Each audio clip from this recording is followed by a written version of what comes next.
فرائض کے سنت طریقہ۔ اب وضو کن چیزوں سے ٹوٹ جاتا ہے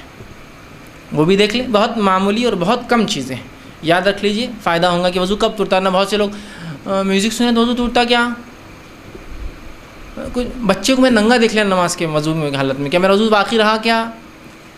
مختلف چیزیں، میں نے فلاں کام کر لیا، سیمنٹ میں ہاتھ ڈال دیا، وضو میرا باقی رہا کیا؟ میں گیرے سے کام کر تو آئل لگ گیا، وضو میرا باقی، مطلب کچھ بھی چیزیں۔ اب کن چیزوں سے وضو ٹوٹتا ہے بتا دیتا ہوں، باقی چیزوں سے سمجھ جائیے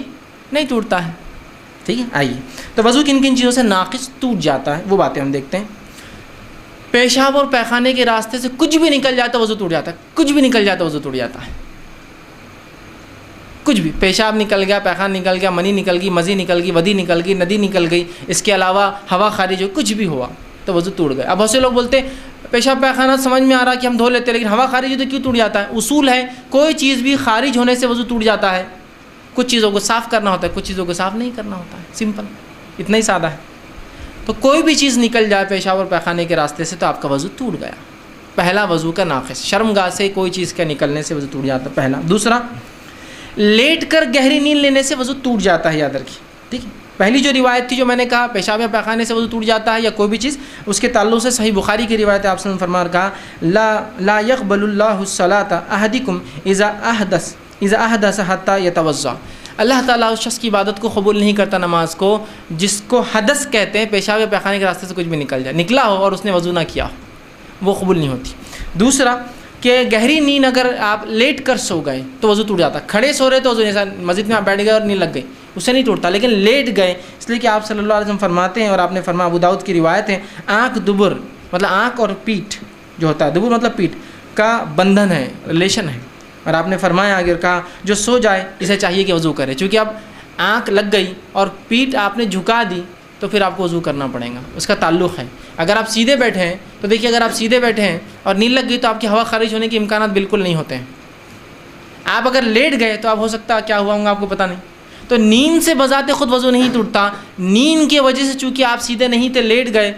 وضو ٹوٹ چکا ہوگا، ہو سکتا ہے، ٹھیک۔ تو دوسرا وضو ٹوٹنے کا یہ ہے۔ اسی طرح تیسرا، بے ہوشی یا نشہ یا جنون چڑھنے سے وضو ٹوٹ جاتا ہے، اس لیے کہ ان حالات میں آپ نے کیا کیا آپ کو علم نہیں، ہوا خارج کر دی ہوں گی، پیشاب پیخانہ نہیں کا آپ کو علم بھی نہیں ہوتا ہے، مجنون ہو گئے۔ کسی کو ہوتا نا دورے پڑ جاتے جنون کے، کچھ لوگ ہوتے ہیں جو نشہ کر لیا کسی نے، یا ٹھیک بے ہوش ہو گئے، تو ان میں وضو نہیں رہتا، پھر آپ کو وضو کرنا ہوگا، تیسری چیز، ٹھیک۔ اسی طرح چوتھی چیز، ہتھیلی کو کھلا بغیر کپڑے کی آڑ سے شرمگاہ کو لگا دینا، اور شرمگاہ سے مراد اگلا اور پچھلا دونوں حصہ ہوتا ہے، بغیر کپڑے کے اپنی شرمگاہ کو، دونوں میں سے کوئی بھی ہتھیلی، شرمگاہ کو ہاتھ لگا لینے سے وضو ٹوٹ جاتا ہے، یاد رکھیں۔ یہ مسئلہ عورتوں کے لیے بھی ہے کہ بچوں کو جب وہ خود تو نہیں، بچوں کو ڈائپر بدلا رہی ہے، بچوں کو پیشاب پیخانہ کیا تو ان کا وضو ٹوٹ جائے گا، اس لیے کہ اگر ان کی شرمگاہ کو ہاتھ لگاتی ہے تو ٹوٹ جائے گا۔ احتیاط کرنا ہے تو گلاؤز پہن کے کرے پھر، تاکہ وضو باقی رہے، لیکن اگر ہاتھ سیدھے لگائیں گی شرمگاہ اپنی یا کسی اور کی شرمگاہ کو ہاتھ لگنے سے، ہتھیلی کھلا، لیکن کپڑے پہ سے نہیں، کپڑے پہ سے لگنے سے کوئی نہیں، کھلا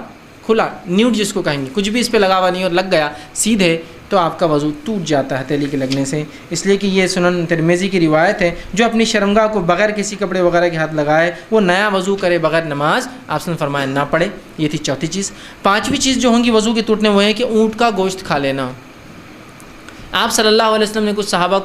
صحابہ نے آپ کے سامنے بکری اور مینڈے کا گوشت کھایا اور کہا کہ ہم وضو کریں، آپ نے کہا ضرورت نہیں۔ پھر ایک صحابی نے اونٹ کا گوشت کھایا اور کہا کہ ہم وضو کریں، تو کہاں وضو کر لیں۔ اسی طرح آپ صلی اللہ علیہ وسلم کو دیکھا کہ آپ نے جب اونٹ کا گوشت کھایا تو آپ وضو کرتے، اس کے بغیر نماز نہ پڑھتے، تو اونٹ کا گوشت کھانے سے وضو ٹوٹ جاتا ہے۔ اسی لیے بہت سے لوگ اگر دعوت دیتے ہیں اور اونٹ کا گوشت ہو تو ان کو بولنا پڑے گا اونٹ کا گوشت تھا، تاکہ جو لوگ وضو سے ان کو پھر سے وضو اب دہرانا ہوگا، ٹھیک ہے۔ تو یہ تھے وہ چیزیں جن سے وضو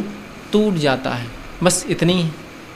اب اس کے علاوہ بھی ہے، جیسا کہ اسلام چھوڑ دینا، میں سمجھتا ہوں ان کی ضرورت نہیں، ریلیونٹ نہیں ہو، ایک مسلمان کے لیے بات ہو رہی ہے تو ارتداد، کوئی اسلام کو چھوڑ دے تو وضو کی ہر چیز اس کی ختم ہو جاتی ہے۔ اسی طرح عورت کو جو ہے شہوت کے اس سے ہاتھ لگانا، تو میں سمجھتا ہوں یہ بات بالکل سمپل ہے کہ شہوت سے جب آپ کسی کو ہاتھ لگائیں گے تو ظاہر سی بات ہے آپ کو کیا ہوتا ہے، جس میں تبدیلیاں آتی ہیں اور شرمگاہ سے کچھ نہ کچھ مادے ضائع نکلنا شروع ہو جاتے ہیں، تو ظاہر سی بات ہے وضو ٹوٹ جاتا ہے، لیکن عام اعتبار سے اتنا ٹوٹتا ہے۔ اب